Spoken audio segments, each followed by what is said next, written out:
Magandang umaga, mga ka-farmers. Nandito po ako ngayon sa aking sakahan. Yan. Nag-direct seeding na po ako kasi wala po akong pambili, pambayad sa mga magtatanim, magtra-transplant. Nag-direct seeding na po ako. Yan. Nag-experiment po ako. Gumamit po ako ng bispiritox sodium na may halong butachlor plus propanil. Ang epekto po, yan, malinis na po siya. Purong palay po yan. Yan, kaso wala pong tubig.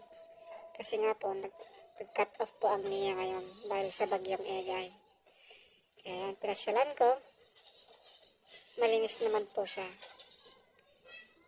Yan, nag-spray po ako ng herbicide 3 days po after ng seeding. And after 4 days po, pinatubigan ko po siya para po tuloy mamatay yung mga damong tumubo.